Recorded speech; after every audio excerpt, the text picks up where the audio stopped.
I'm Dakota Jackson, not Dakota Johnson. I am based in New York, but you can find me in better homes all over Los Angeles, and you are listening to U.S. Modernist Radio. Mama don't allow no architecture around here. Mama don't allow no architecture around here. Oh, I don't care what Mama don't allow, gonna draw mine modern anyhow. Mama don't allow no architecture around here. Welcome to U.S. Modernist Radio, where we talk and laugh with people who enjoy, own, create, dream about, preserve, love, and hate modernist architecture, the most exciting and controversial buildings in the world. Nowhere in the world celebrates modernism better than Modernism Week in Palm Springs, California. Every February, they have a week-long architecture and design festival, which actually lasts 11 days, and U.S. Modernist Radio is there, interviewing nearly all of Modernism Week's keynote speakers, plus special guests. It all happens at the U.S. Modernist Compound, aka Poolside, at the hip Hotel Skylark. If you are into mid-century modern, Modernism Week is a joyous festival of mid-century architecture, insightful lectures, plentiful martinis, shopping, nonprofit benefit events, architecture documentary premieres, eye-popping house parties, brilliantly curated house tours, detailed art and architecture exhibits, and so much more. I'm Tom Gild. There's nothing like the critical mass of clever and creative people who head to Modernism Week in Palm Springs. George and I get a literal poolside seat and chat with designers, filmmakers, authors, and other people who defy categorization. It's an amazing week, and heading up the U.S. Modernist delegation, it's the master of martinis, the ambassador of appetizers, Mr. Modernism, George Smart. Thank you, Tom. I call it the Modernism Week diet. And it basically consists of having breakfast in the morning, skipping lunch all day, and then starting about 5 o'clock, having martinis and appetizers for the evening. This may not sound nutritious because it's not, but every year, doing this for 11 days, I end up losing like 6 or 7 pounds. So it's really great to come back having experienced the Modernism Week diet. You must be doing something right. If you're into mid-century modernism, Modernism Week is the Super Bowl, the Woodstock, the Olympics of all the architecture that we love. I really can't say enough about the staff and volunteers of Modernism Week that put on hundreds of events every year of all kinds. It takes a village, a huge village of people in the community, in the different towns around Palm Springs, the business community, the government of Palm Springs. Everybody's pulling together to make this happen, and it's an extraordinary experience. Do you want to go with me and Tom to Modernism Week in 2023 and stay at the U.S. Modernist Compound? Email me at george@usmodernist.org. U.S. Modernist Radio is underwritten by Diane Bald and the Budman family, restoring significant architecture in Toronto, Los Angeles, Malibu, and Palm Springs, and by modernist realtor Angela Roll. In a story that we are largely making up, modernist realtor Angela Roll worked her way through college, dancing like no one's watching to Mambo No. 5 and brilliantly house-flipping Neutra, sometimes simultaneously. At 22, following a celebrity-filled party at a famous hillside L.A. modernist house, involving diving off the roof into the pool, absolute Le Mans, and a new use for WD-40, Angela was recruited to the architecture school, where after years of sleep-deprived design studios, she's now a modernist real estate agent with specialized training, advising buyers and sellers on everything from appropriate renovation to saving a completely doomed mid-century house from destruction. That last one is true. Reach her at angelaroll.com. That's ROEHL, or 919-995-0550.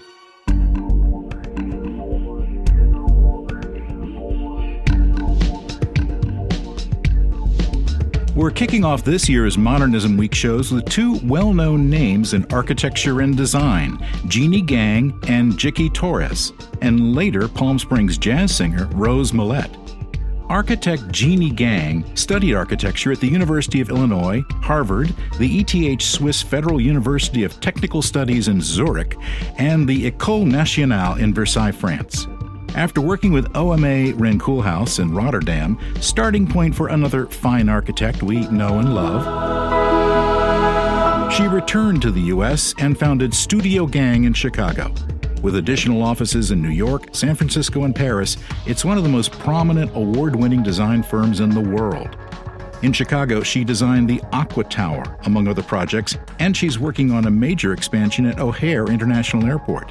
Jeannie Gang is a MacArthur Genius Grant winner. She teaches at Harvard, lectures all over the world, and she's written 2 books, Reveal and Reverse Effect, Renewing Chicago's Waterways. Here's George's conversation with Jeannie Gang. Groucho Marx famously said, "I don't want to belong to any club that will accept me as a member." Jeannie Gang famously said, "This idea of obsolescence is outdated." Yes. So tell me about that. Yeah, it's really interesting. It's there was a time in the last century, there was an embrace of obsolescence, which was really about architects lightening up, and you get buildings like walking cities and temporary architecture, and there was just an excitement around this kind of temporality. But that also was coupled with a lot of consumption, and there were, at the time after World War II, companies were trying to get people to buy more, eat more, save more. That's why we have built-in cabinets in buildings. It suddenly became necessary to build more storage into buildings to put all the stuff. So it became about planned obsolescence. And as we move into understanding the environment more and more, it's more important to think about reducing that consumption, and to, we no longer want our buildings to be thrown away. We want to make them last. And that's really the most sustainable thing you can do, is use them longer, reuse other buildings, renew older buildings. And so it really reduces the carbon footprint. So that's why obsolescence is obsolete. Yeah, exactly. Well, as an architect, how do you assess whether something is fixable or repairable or it has to be torn down? How do you make that call? Well, a lot of times it's not our call to make. So, what our role is oftentimes is trying to help owners assess what can be done, how can the building be, if they need more area, how can it be increased, if they want to make it last, what can be done. So right now my research at Harvard has been on trying to get people to think about concrete architecture, the Brutalist era, because those are really approaching the 50-year mark, and we're starting to lose them. Yes. And there's such a big quantity of them that will be a significant loss of building fabric. And building fabric means, carbon that we could have saved from going into the atmosphere. So how can we renew these, reinvent them? They're not all great buildings, some are quite anonymous, but, there's still a lot of energy expanded into the materials that went into them and to their construction. So if we can reuse them, that's the best. Architecture for a long time is kind of bragged on itself as far as designing buildings that are energy efficient. Mm-hmm. But it seems like the attention now is going to the actual materials going into the building in the first place. Yeah, we call it embodied carbon because, I think we did a good job at reducing energy use in high-performance buildings. But because the climate emergency is so urgent, it is an emergency, it's really necessary to just stop emitting carbon now, which is the whole chain of where the materials come from, the mining, the whatever you have to do, and then the emissions that come from the concrete curing, for example, or melting down materials like aluminum. All of those emissions are what we really need to curb quickly. So reuse is a great strategy. And while we do that, I know there's a lot of really interesting advances coming down the pike for very low emission concrete, which I'm excited about, like up to 98% of reduction in emissions if we switch from Portland cement to other materials that will help the concrete cure. Is concrete the biggest culprit in most buildings? It is because, it's a great material, so it's very popular to use. And people all over the world can make concrete buildings. So it's not just a first world, rich person's material. It's a material that you can make anywhere because essentially it comes out of limestone, which is just layers of earth, and you bake that and it's like making cookies. You make it, right. You have to have that material that will make the fluid concrete adhere to the aggregate. And that's where, that's the substitute we need is really for the Portland cement. Okay, that's cool. Now, how do they improve the This concrete? is such a technical conversation. Yeah. Well, I think people want to know because, Yeah. We hear climate crisis and the average person doesn't really know where that Right. comes from in relation Right. to our buildings. Well, concrete is just an industry that it's a little bit like the fossil fuel industry. It's like the incumbent, and they need to have pressure to change it. We need legislation that will force us to reduce the emissions, and that will force the innovation to happen. Well, that's really cool. I'm looking forward to seeing concrete that's better. Yeah. It's a great material in general. So easy to work with, so strong, and I really want to save it if we can. If we can, yeah. At least while we're living, right? Yeah, right? yeah. Now, a number of years ago, you won a MacArthur grant, a.k.a. the Genius Grant. So I want to ask you a question. I don't think you've been asked before about this. When MacArthur Fellows go out drinking, what do they talk about together?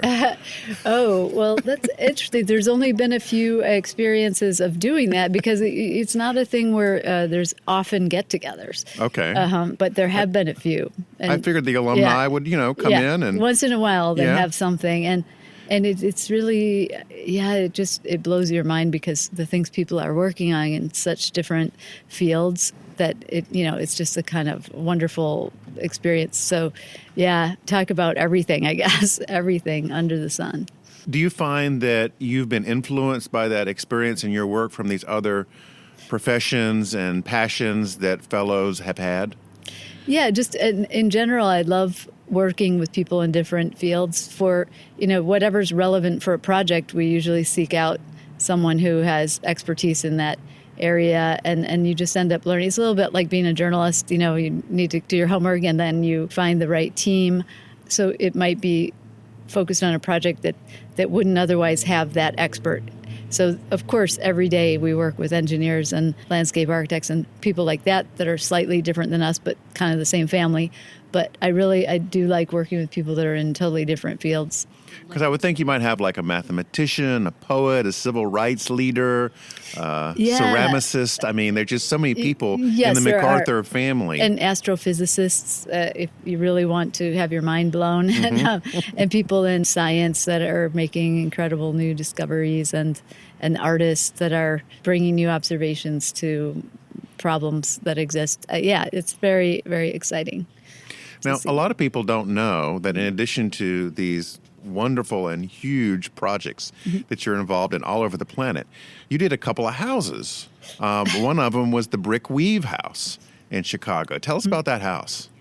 Yeah, that's a house that I guess I love doing houses. And before starting my own practice, I was the designer with Rem Koolhaas on a very famous house, the house in Bordeaux with the elevator. Oh, yes. So and with the platform that goes up and down. I saw the documentary yes. of that lady with the vacuum trying to clean it. That was hilarious. Yes, it's a wonderful house. And after that, I worked with Larry Booth in Chicago on a number of houses as well. So I have a love for it, but with my practice, it does take a lot of personal attention because it's a personal thing to do someone's house. So we just do it very exclusively with people that we like or have very interesting ambitions. And so with the Brickweave House, it was friends that were in the ad agency in Chicago, and they just were so nice, and we really hit it off. And so it was an existing building that had gone through a fire. So it really wasn't a brand new house. It was a renovation of a house that they discovered it had been burned after they bought it. And so the Brickweave House was really about caring and repairing for this existing house and transforming it into something contemporary, modern, and fun.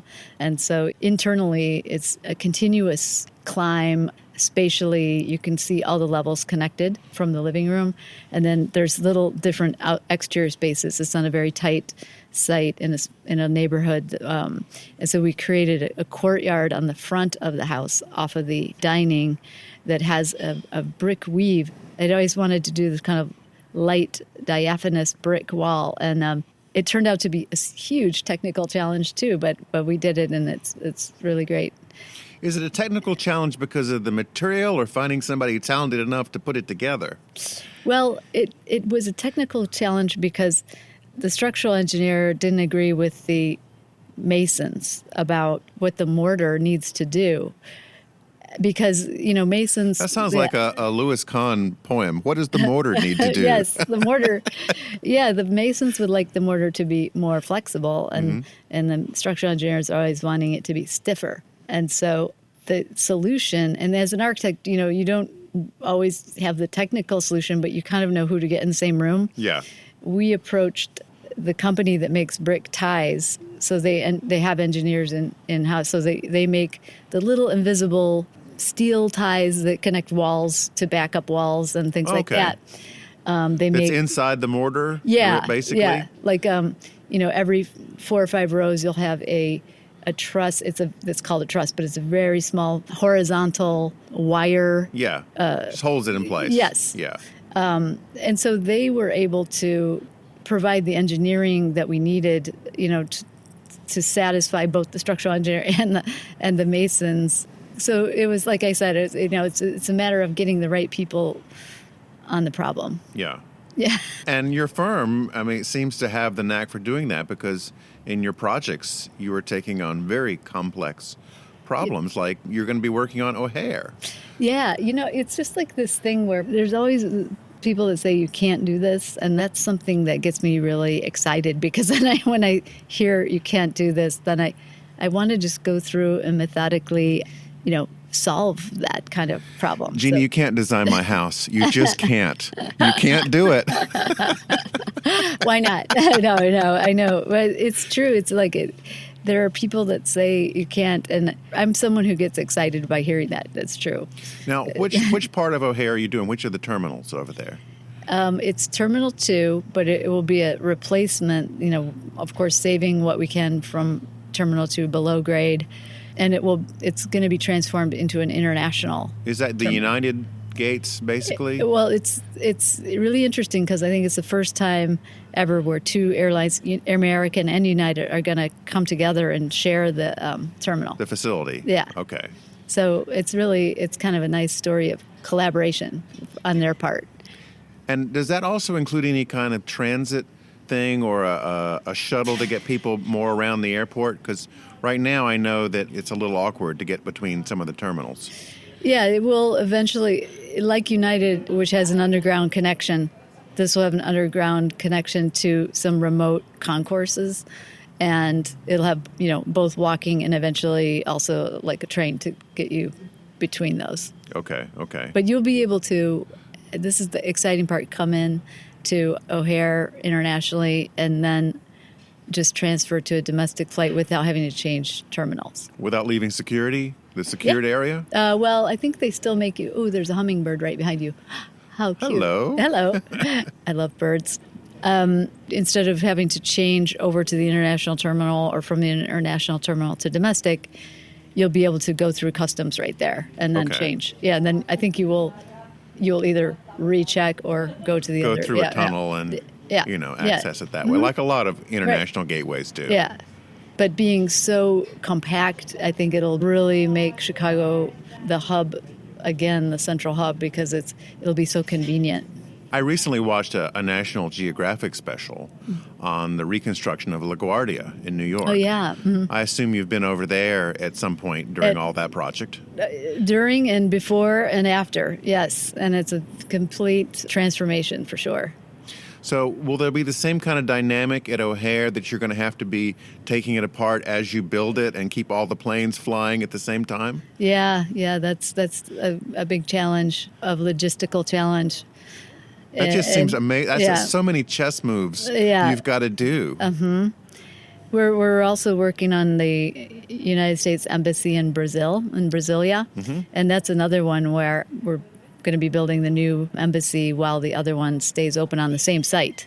So again, like there's lots of security and things like that have to stay in place, and people have to be safe. But luckily, we as the architects don't have to solve those problems. Okay. Who solves those problems? Well, we work together with the owner, the consultants, and the contractor eventually to figure out what areas need to be, cordoned off while they're in construction and figure out flows, make the flows connect.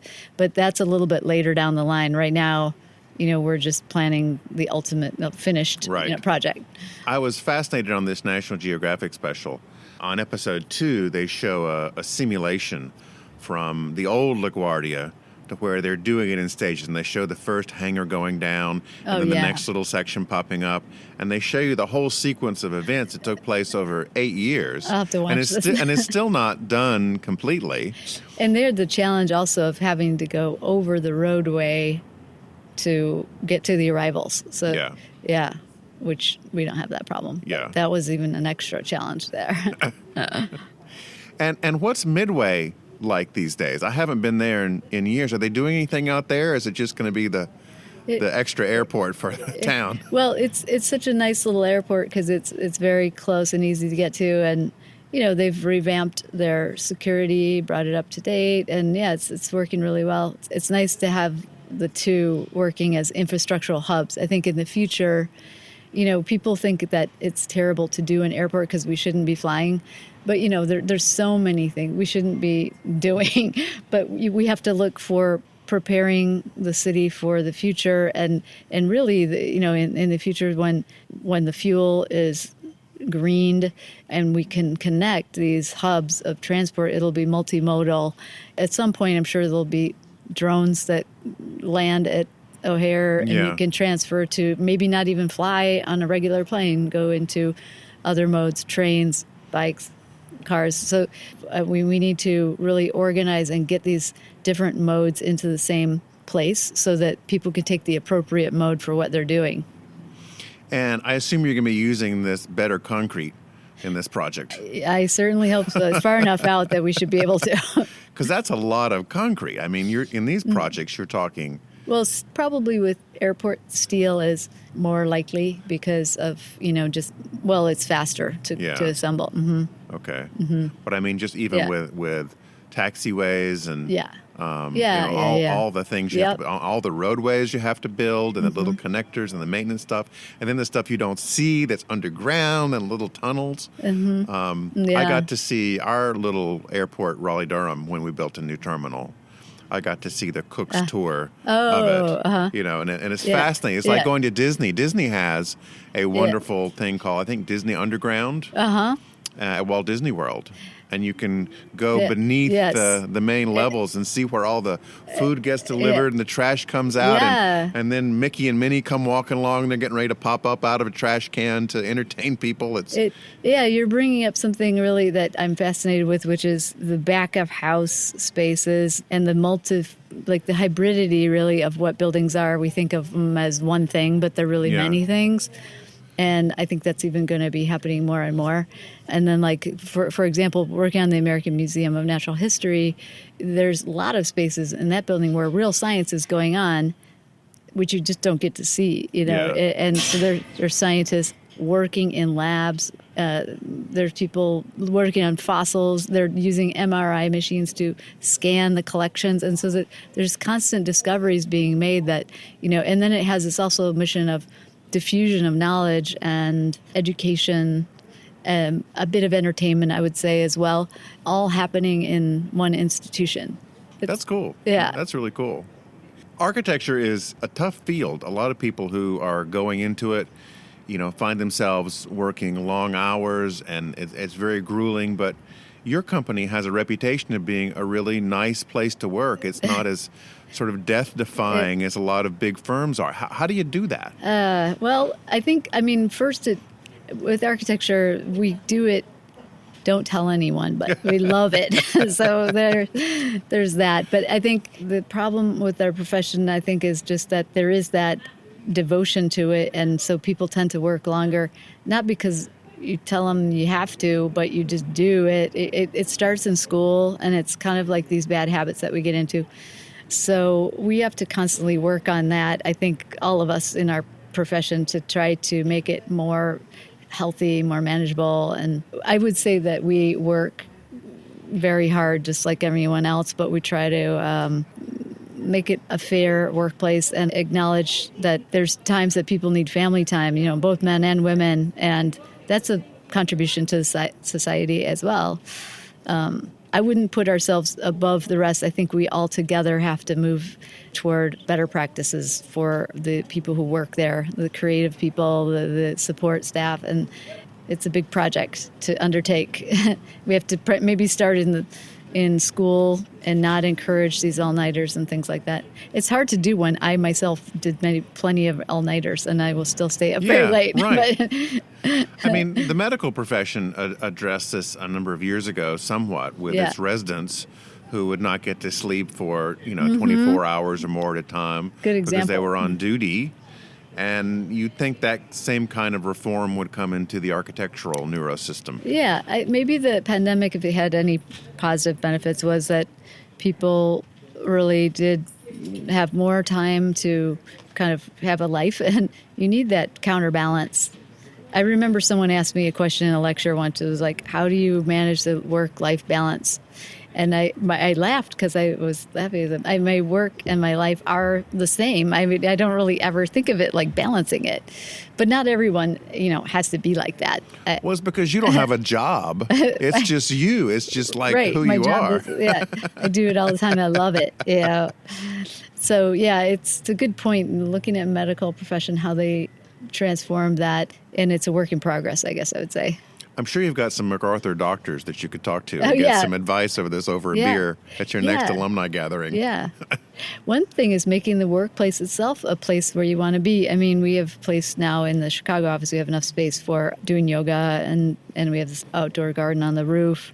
But if people, this is a very new thing, if people don't want to work full time in there, should we have that much investment in that space or what? I mean, what do you do? It's really it's changed the equation. Really. I think we just have to don't make any rash decisions and like get people back into the office and see how it goes and see how people are feeling about it and try to pick the best path forward. There's so many professions now that can be done remotely, but a lot that can't. Like most of the workers at the airport just can't do it from home. I mean, you can't move the luggage from your sofa. Mm-hmm. So what are some of the ways that you can make workplaces better for people that have to be at those places? Yeah, I think you bring up a great point about, airports and other places where we need to think of every place as also a workplace. That's, again, getting back to this, what is back of house? It's actually the front of house to someone who works there, right? So, so design it with that in mind. Yeah, I assume that Disney had a lot of effect on that kind of thinking and design because they were trying to make the distinction between, who's on stage, who's performing, and who's not. How do we make those environments nice and same principle? I'm going to have to go visit. I've never seen the back of house, so-called back of house at Disney. Yeah. Oh, yeah. Disney has a training program, I think it's called Disney University still, that for decades they've taught customer service and aspects of design. And like if you run a bakery, like how to get 10,000 people through your bakery in a day because they're used to doing that kind of thing. Okay. Mm-hmm. Yeah. Interesting. I was thinking of a couple things as you're saying that. One thing that's really interesting is what do you do if you're redeveloping something in a city and it's going to take years and years to complete? Is there any way that there could be some occupation of that site temporarily with uses? And I saw a really interesting example in Paris where a group called Yes We Camp installed some housing for people that need it and also some job training and some like cafes like you were mentioning so people could start up their own cafes. And it was in place for maybe it was 5 years while other parts of this existing building were being renovated. Mm-hmm. But it's like, it's not an empty site with barricades around it for 5 years. It's a living site. It's also giving people a chance to get started in their careers or maybe people that are coming out of incarceration, getting back on their feet. Like there's like a purpose to what the site can do in this temporary interim period. That I thought was really fascinating. Is anybody reimagining prisons, or is that too much of a political football now to even take on as an architect? We talk about whether there should even be prisons. So, so I'm not familiar with anyone that is actually designing them. I'm sure they could be designed in a more humane way, but is it the right approach? And at this point, I think it's definitely not something I want to be involved in, but Well, there are other models. For instance, the model they use in Scandinavia are really like little villages where people live separately. They're removed from the population. But to a lot of Americans, it looks too cushy. But it's definitely a different model of that. Right. Well, we could shift our sites from punitive response to rehabilitation response, and that would produce probably a very different kind of architecture that's getting people back and able to function in society and address the root causes of why someone might have, committed a crime. Now, in your practice, when you're sitting down at the conference room and having coffee and talking about the future, have you guys picked a pet project in space? Because it seems like, all the hipster architects are like doing something on Mars or the moon or trying to launch something into orbit. I mean, you got anything going on in the space program, Jeannie?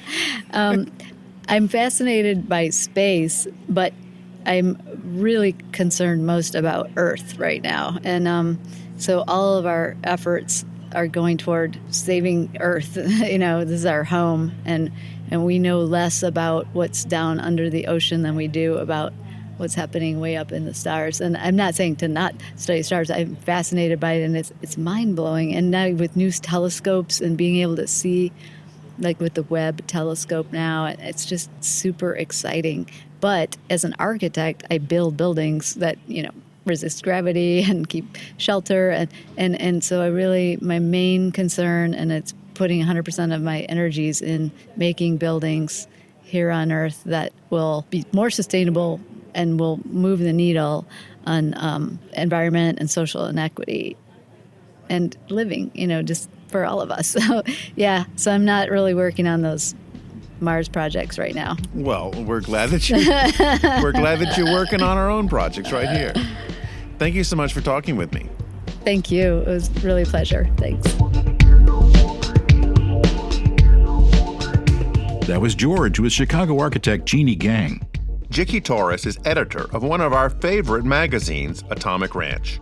She began writing at age 9, reporting on family exploits in a self-published newspaper, the Torres Times. Probably over a salary dispute, like not getting enough milk and cookies, Jickie moved on from that Torres beat and studied communications at Cal State Fullerton. She has more than a decade of experience focusing on all things architecture and is a sought-after speaker. She authored a few children's books featuring robots, Harley-Davidsons, and farm animals.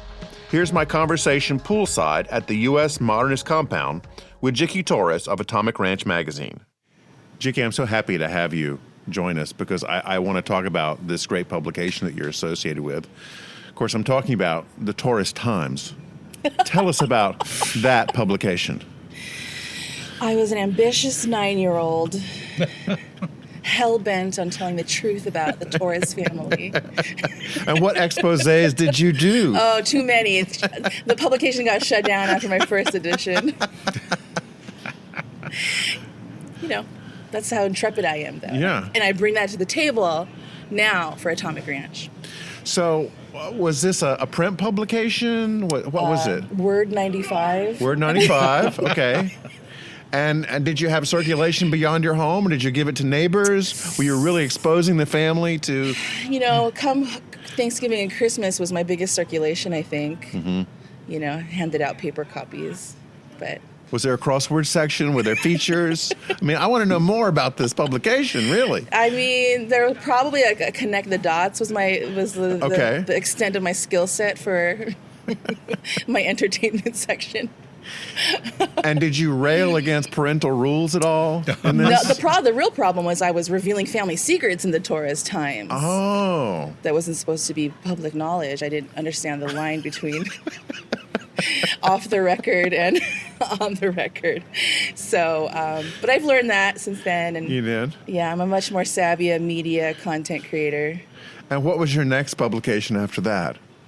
I mean, I suppose it would be the wealth of my portfolio for my college career. Mm-hmm. I did entertainment writing. I did hard news for a little while. Did not like that. At a TV station or a local Fullerton newspaper. And were you like the person they sent out for the mobile home burning down, that kind of story? You know what? Actually, kind of came close. The last assignment that I did that made me decide that, you know what, I really got to go back to features. I got to listen to my gut. I was assigned to write an obituary. Oh. And I had to knock on doors and talk to people who didn't want to talk to me, and I didn't like that. And they didn't like the person or something? I mean, they just didn't want to talk about it. So, I mean, there's the obituaries that run in the paper that are, like, made by the funeral home. Right. Well, but then there's a more prominent... This must have been a more prominent person. Yeah, this was this was like an accident situation, not to start this conversation off on a dark tone. But, my interest in writing and my interest in magazines always came from a decorative standpoint in high school. So you want to know who designed the casket? I was asking all the wrong questions. No wonder it didn't work out. That's a great casket. Where'd you get that? What kind of wood is it? Yeah. The hardware. I love it. Yeah, so that was short-lived. And I bounced right back into features. Okay.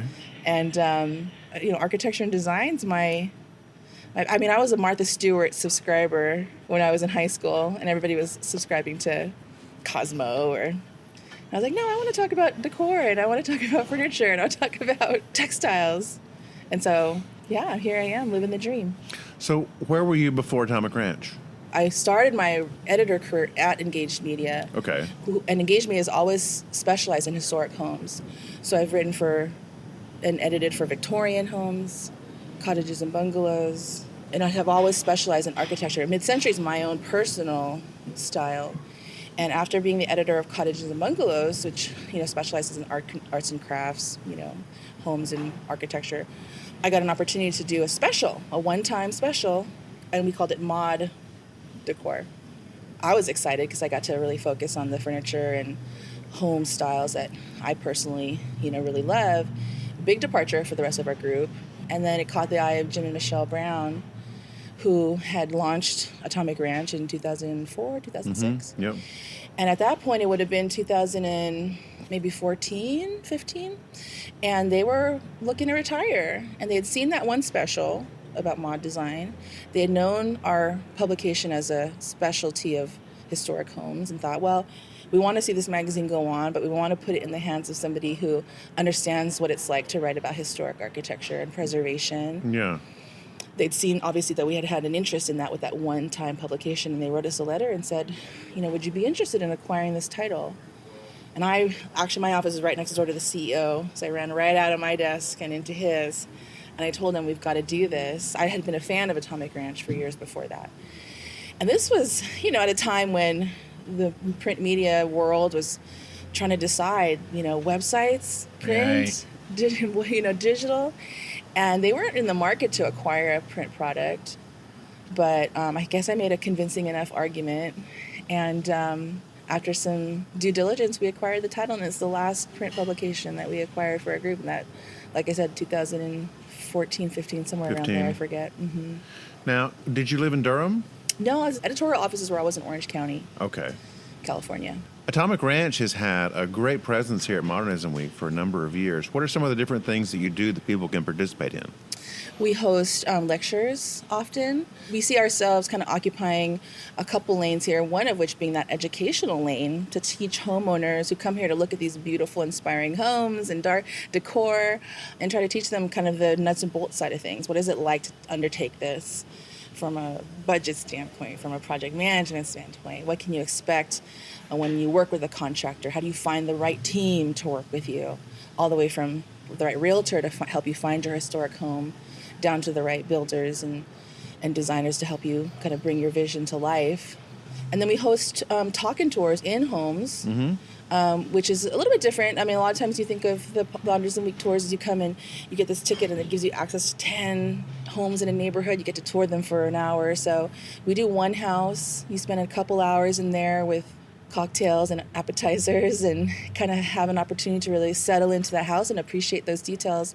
And then we have a talk in that house with the with the people associated with it. Sometimes it's the designers, sometimes it's the builder contractors. And we talk about the same conversations in the setting, so you can really drive that context home when it comes to, do you do the terrazzo floor or do you not? How much will it cost? Right. How does that affect the rest of your budget? What happens when you've got to rip up and do plumbing and electricity? Really try to do a nice balance between the nitty-gritty real stuff that every mid-century homeowner who's going to take on this home will encounter at some point. And then, you tie it up with beautiful decor and style that will really reflect what you've always envisioned to be your mid-century dream home. Well, I've participated in a couple of Atomic Ranch panels, and I do panels all the time, but what I really liked about yours is that it was as much fun for the panelists, I think, in the way that it was moderated as it was for the audience, and such a huge number of questions that people were asking at the end. I mean, really good practical questions about how to move things forward. I mean, we like to try to demystify. I think for anybody embarking upon a project for their home, there's so many elements at play, so many decisions to make. And then for a mid-century home, you layer on top of that, how do I make the right decision? How do I not screw up this beautiful home that I finally was able to acquire? One of the common threads that I find from all the homeowners that we talk to and the readers that we talk to, for those who come into a mid-century, it's in many ways like a realization of a long-time goal. But even with that, they see themselves as these temporary stewards of these homes because we value the history and the provenance so much that when you come in, yes, you want to personalize it, you want to make it fit your lifestyle and your needs. But you don't want to mess up. You don't want to mess it up. You feel an obligation to this home and to your fellow modernist community, kind of the Boy Scout, leave it better than you found it. Right. And so that's what makes the decision-making process kind of a little bit more complicated or a little bit more stressful. Am I going to take down this wall or not? Am I going to take out this original sink or original window or not? And I always say that preservation is a range. You are trying to marry your personal needs with this idea of preserving as much of the authenticity of the space as possible.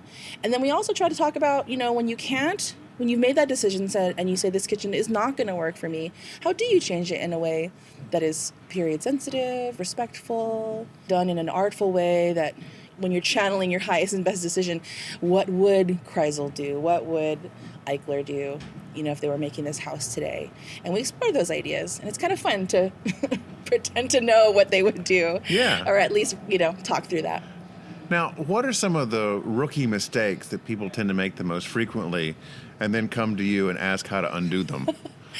I think, and I see why this happens, because oftentimes people who get into the mid-century, they've been trying for a while. They've been looking through what's the right property. The biggest mistake I think they make is they go too fast. Oh, I'm going to do this, I'm going to do this, I'm going to do this. As soon as I unpack. Yes. And you're making these long-term decisions when you haven't lived in the space long enough to really, truly determine what you need and what you don't need. In the context of preservation, sometimes the best way to make that preservation decision is having that context and saying, no, I really do need this, and this really does not work for me, so I will need to change it.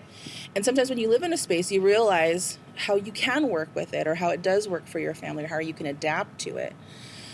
But even if you're not thinking about preservation, you're making decisions on fixtures and materials, tile, color, without understanding the way the light moves through your house or the way you are going to have people over and the way you entertain, the way you need to work with your floor plan.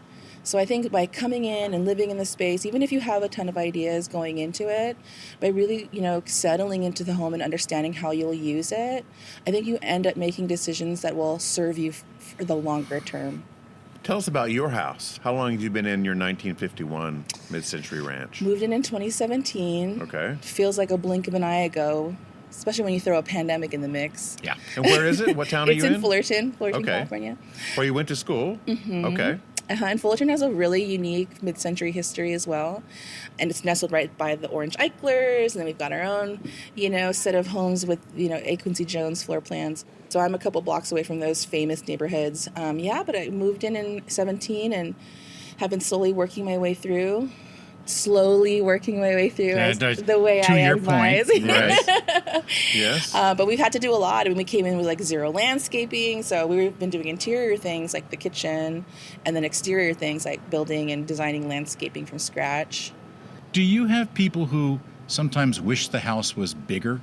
Because I imagine a lot of these are not normal American house size now. As frequent Costco shoppers and all that, it's certainly it's an adaptation and mid-century homes. I mean, the average mid-century home, save for many of the flashy glam ones we see here in Palm Springs, they're tract homes. Mm-hmm. They're tract homes in the 50s for middle class, burgeoning middle class, or young families, post-war families.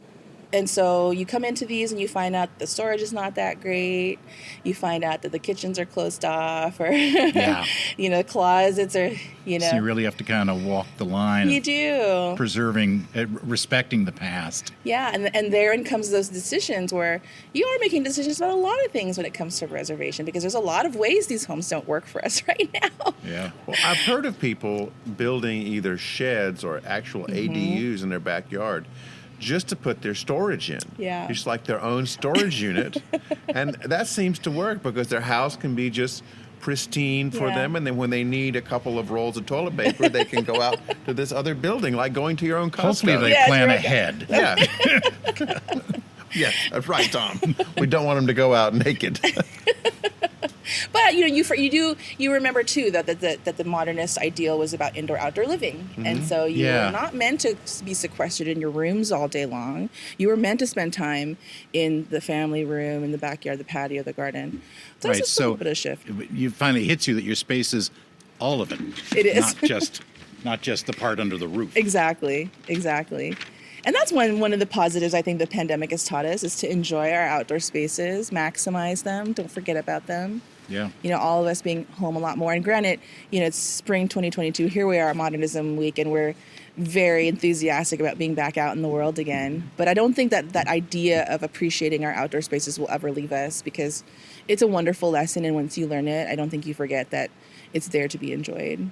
So our research staff dug deep and found that you had done some really cute books on robots. Oh. Mm-hmm. And so is there going to be like a mid-century modern drawing book? You're scooping Am I scooping? I'm psychic. I have been psychic all day long today. Yeah, I would love that. We've looked at ways to bring some fun, kind of products to our audiences that are an extension of just our this lifestyle, the mid-century lifestyle. And I do think that a coloring book of some sort, or some type of activity book or fun product having to do with mid-century exteriors would just be kind of a cute idea. That would be a great seller. Maybe past Atomic Ranch covers, and then you color it yourself, and you choose it could be fun. Make your own adventure. Make your own adventure. Yeah. Ooh, you have good researchers. Or you could have we have a great research staff.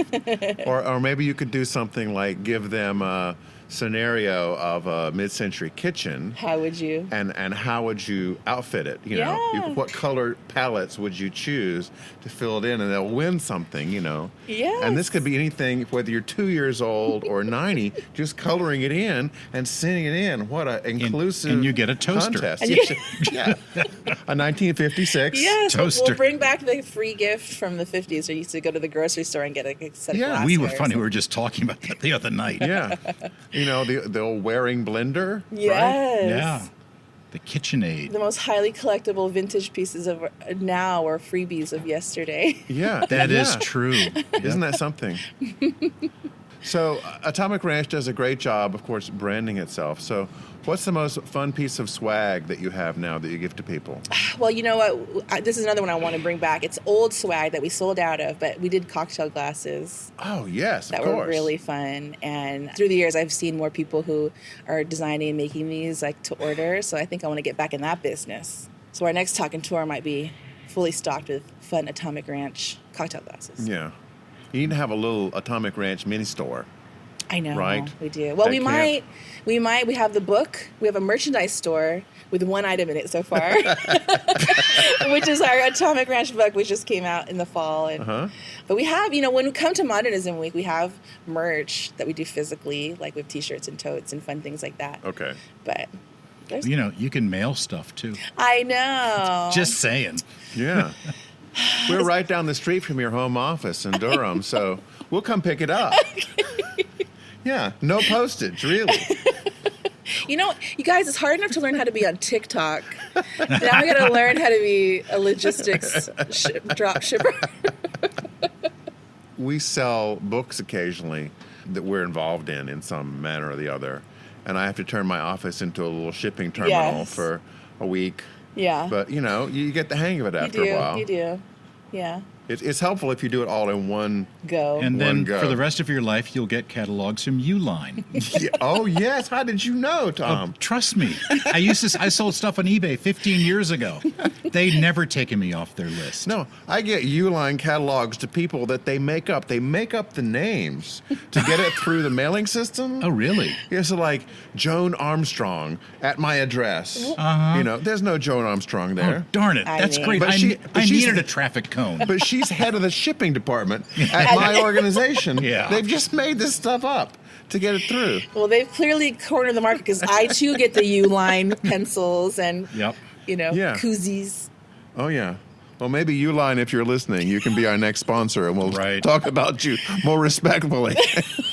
They're fine. They're great. It's just they really do aggressively send out their very thick phone book size catalog. Yes, the last of the phone books, really. Just about. Yep. Yeah. Yeah, them and Restoration Hardware. Yeah. Oh, that's right. That's right. Well, Jickie, thanks so much for stopping by. This has been such a pleasure. Pleasure is all mine. And we will be seeing each other annually, I guess, at these things. I hope so. Thank you guys so much. This was fun. That was George with Jickie Torres of Atomic Ranch. Singer Rose Millet was born in Chicago, where she was exposed to music at her parents' bar, and by 4th grade she sang in school and church. After her family relocated to Los Angeles in 1960, Rose formed an R&B singing group discovered by singing duo Sam and Dave, who offered to record a demo for her at Capitol Records. That demo led to a recording contract. Years later, she was introduced to another guy named Marvin Gaye and became a guest singer during his Motown recording sessions. Rose now lives in Moreno Valley, California, and sings professionally in various nightclubs. You can find her every Tuesday night in the Purple Room in Palm Springs, where George heard her last February, and her latest album is Building Dreams. Here's George's conversation with Rose Millet. Usually on U.S. Modernist Radio, we schedule a guest months in advance. There's lots of preparation and planning and scheduling and phone calls and emails and things like that. But today we're talking with Rose Millet, who I just met last Tuesday in a club. Which was 2 days ago, right? No, a week ago. A week ago. Oh, you have lots of lead time. Yeah. A club called the Purple Room, famous jazz room in Palm Springs. Yeah. And she is there every Tuesday night during the season. That is correct. She was performing, and I was just mesmerized, and she asked if there was a birthday in the crowd, and I just had a birthday, so I raised my hand, and she jotted down my name, and she sang to me during all this. Really? So, by the time that I was through with this experience, I got to talk to Rose, because she's got to be on the show, and she was very kind. Did you slip her your phone number? Later. I Googled her. Okay. Unfortunately, her phone number was easy to find. Before we talk with Rose, I just want to say that you should go see her perform, because in addition to being a great vocalist and having this beautiful band that she's obviously been playing with a long time, they all know each other's moments back there. Rose is the consummate air traffic controller of the audience. What? I mean, the audience are like little airplanes coming in and out of Palm Springs Airport. And she is directing all their activity. So if somebody's not quite paying enough attention, she will sort of help them shift to focus on the stage. And if someone's having a problem over here, she'll get the wait staff to direct their energies to where they are. Oh, man. And she'll That's read, full service. Yeah, and she'll read the mood of the room and call up a certain vibe. She'll raise them up. She'll calm them down. It's just like being in the tower, watching all the planes and ground control. So you're seeing a masterful show person as well as someone who can really sing. I never even considered that being just as you described. Is that something you've done? It just comes naturally? I guess it just comes natural. You know, I must say, because I've never observed myself doing it. So I was totally unaware. I know that I can be a busybody, though. Which is good. Yeah. Because people are eating and drinking, and she's still got to perform. Yeah. So, over here. You have such a great history in music. You were around when Marvin Gaye was recording What's Going On and Sexual Healing. Tell us about that. Oh. You know, during that time, my then live-in boyfriend knew a sound director at Motown. And so that was our introduction into Motown. So through that introduction, we met Marvin Gaye. Then my then boyfriend and Marvin started hanging out together. And it was during the time that Marvin was dating she wasn't his wife at the time, but her name was Jan. And so he was courting Jan, and we all became friends. We'd go to the beach together. They came over to my house and had chicken. On what, Lake Michigan? No, on the West Coast here, Santa Monica. Oh, at this point, that's right. Motown was working out of L.A. It had moved to California, yes. And so they came over to my house and had chicken and dumplings. Mm-hmm. And so it was really, really, really nice, like I said. And Sexual Healing was the song that he sang to Jan. To woo her, because then she ultimately became his wife. Well, like, who wouldn't if that was going to I'd marry Marvin Gaye if he sang it to me. Well, she apparently was resistant, and he just tried so hard to win her, and ultimately did. Do you think Sexual Healing is what won her over? Or? Oh, well, Sexual Healing, man. Oh, okay. Well, yeah, the song. There's a lowercase or uppercase, Well, that's a great story. Yeah, so that's how that all started. And what year was that about? So that had to be 70. Yes, it was in the 70s. My daughter was about 2 years old, and she was born in 72. Yeah. Okay. Yeah, so that's when that was. And then throughout the 70s and 80s, you were in nightclubs everywhere. Yes, as a backup singer, actually, for Susan Anton at MGM Grand. Okay. In Susan Anton, the very tall Susan Anton. Yes. And I and two others were background singers for her, and we were the opening act for Ben Vereen. Oh, nice. Yeah. So what was it called, the act? I was just a background singer. Okay. Yeah. So, how come you didn't ever become, a star? I don't know. I'm very comfortable where I am. I'm 74 years old, and I'll be 75 this year. And you can't tell, folks, by looking at her. No, really. So, and I'm just allowing the universe to take me where it wants to take me. I'm not concerned with fame. I'm doing okay.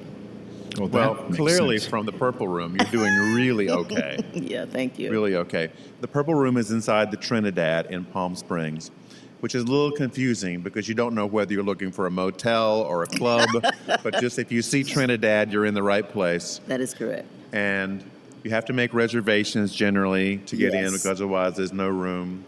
And it's one of these clubs like you would see on television throughout the 50s and 60s, or if you saw Ally McBeal at the end of every show, all these young, beautiful attorneys would go down to the nightclub and they would be Vonda Shepard singing some kind of ballad in this supper club bar. That's the vibe that you get by going to this place. And are you aware that the Rat Pack hung out there years ago? Well, I thought so because of all the Rat Pack posters and signs on the Sammy Davis when you walk in. Exactly, right. As well as Dean Martin, Elvis Presley, and of course Frank Sinatra. Yeah, it used to be a hangout joint for the Rat Pack. And they would come in just unannounced a lot of times and just start performing. Yes. Oh, really? Yeah. Mm-hmm. Was there a band handy that had the charts? Must have been something. Was there some piano player at least? Before my time. We learned the other night that Palm Springs at one time, between North Palm Springs and where it becomes East Palm Springs, below downtown, at one time there were like 40 different clubs that people could go to. So many places have closed. Now, I have been performing here in this area for 12 years. Since then, So many clubs have closed down. It was really, really prolific with entertainment venues, and it's kind of sad to see them go away. Well, this first song that we're going to play, which is just delightful, is called The Snake. And I'm not going to try to spoil it for our listeners first, but I want you to try to guess what she's talking about by the time the song is over. Here's Rose with The Snake.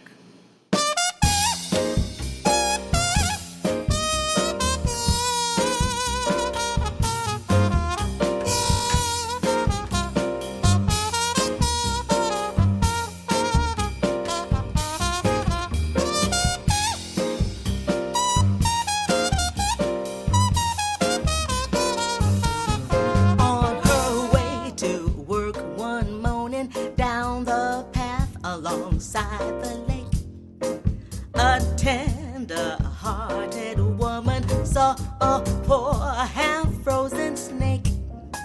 His pretty colored skin had been all frosted with the dew. Oh, babe, she cried, I'll take you in and I'll take care of you. Take me in, tender woman. Take me in, for goodness sake. Take me in, tender woman. Sighed the snake.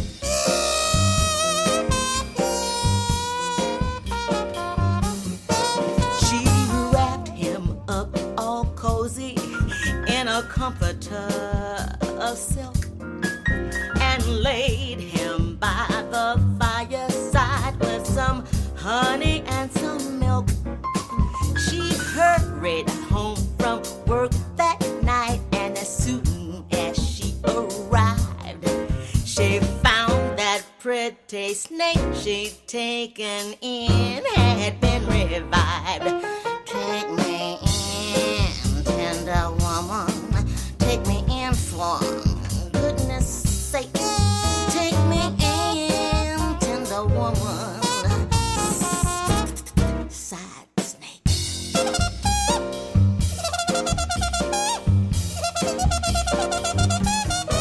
She clutched him to her bosom. You're so beautiful, she cried. But if I hadn't brought you in, by now you might have died. She stroked his pretty skin again and kissed and held him tight. Instead of saying thanks, that snake gave her a vicious bite. Ow! Take me in, tender woman. Take me in, for goodness sake. Take me in, tender woman.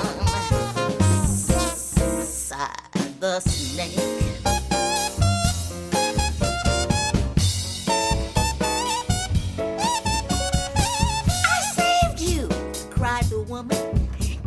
And you bit me, but why? You know your bite is poisonous, and now I'm gonna die. Oh, shut up, silly woman, said the reptile with a grin. You knew darn well I was a snake before you took me in. Take me in, tender woman. Take me in, for goodness sake. Take me in, tender woman. Take me in, tender woman.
Rose, I have to guess that there was a man involved in the story behind this song. Well, yes. However, let me say this. The song was written by a gentleman by the name of Oscar Brown Jr.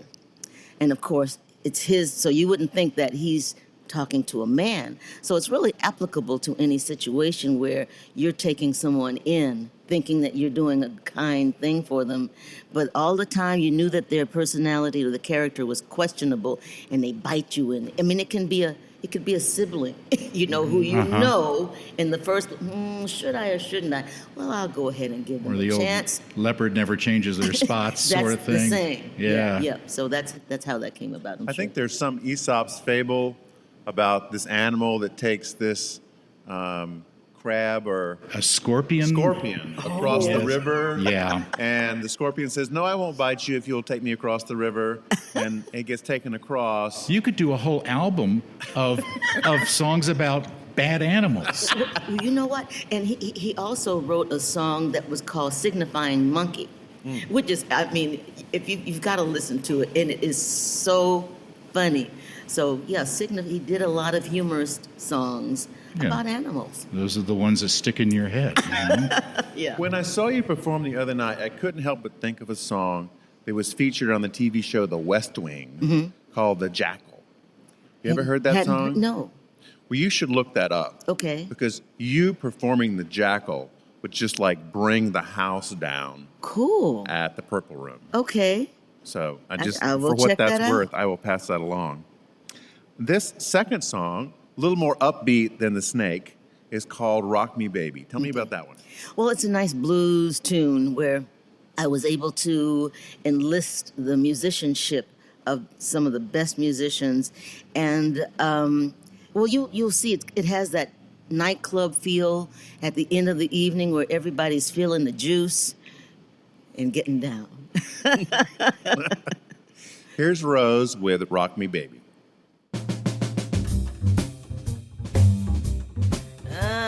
Yeah.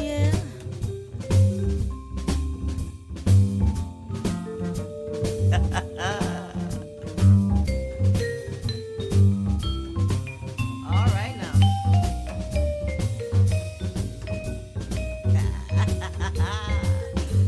Oh, rock me, baby.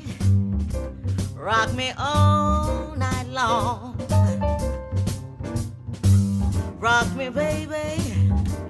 Honey, rock me all night long. I want you to rock me, baby, like my back ain't got no bone. Roll me, baby, like you roll a wagon wheel. I want you to roll me, baby, like you roll a wagon wheel. I want you to roll me, baby. You don't know how good it makes me feel. Come on, come on.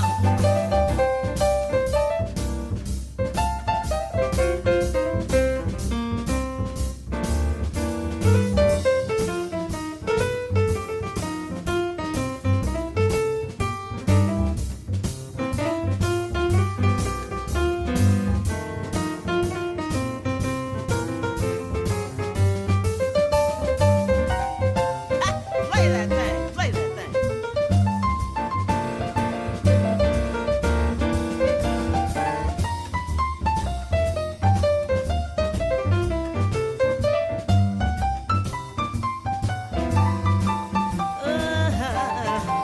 All right, all right, all right. Rock me, baby. Huh. Rock me real slow. Hey, rock me pretty, baby. Baby, rock me real slow. I want you to rock me, baby, till I want no more. Come on. Ba-ba-doo-doo.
Hey.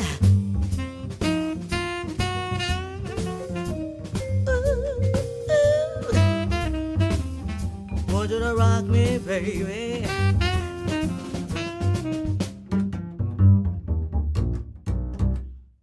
Rock me, baby.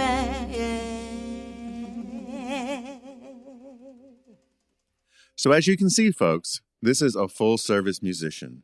She can sing, she can be air traffic controller, she's got the whole package. Rose, thanks so much for joining us. And she can send you dancing out the door. Yes. It is my extreme pleasure. And who knew, just raising your hand, just, acknowledging that it was your birthday, that it was going to turn into this within a week. Yes, exactly. That's a birthday gift for you, George. Happy birthday. Thank you guys so much. I appreciate it. That was George and me having a conversation with Rose Millet at Modernism Week in Palm Springs. Thanks for listening. U.S. Modernist Radio is underwritten by Diane Bald and the Budman family, restoring significant architecture in Toronto, Los Angeles, Malibu, and Palm Springs. And by Modernist realtor Angela Roll. Want to go with us to Modernism Week in 2023 and stay with us at the U.S. Modernist Compound? Email me, george@usmodernist.org. Okay, Tom, take us out. Visit usmodernist.org's massive archives to listen to past shows, discover documentation of 15,000 significant modernist houses, and access 4 million pages of classic 20th century architecture magazines. U.S. Modernist Radio is produced by Soundtracks Recording Studios in Raleigh, North Carolina. Our theme song is performed by George Smart and Robinson Earl. Rogue archivist Carrie Cesarino researched all the guests for our Modernism Week interviews. U.S. Modernist Radio is a production of Modernist Archive Incorporated, a nonprofit educational archive for the documentation, preservation, and promotion of modernist residential design. I'm Tom Guild. George and I'll be back soon with another sitting by the pool, looking at the mountains, drinking martinis, talking architecture edition of U.S. Modernist Radio. It's a tough job, but we're going to do it.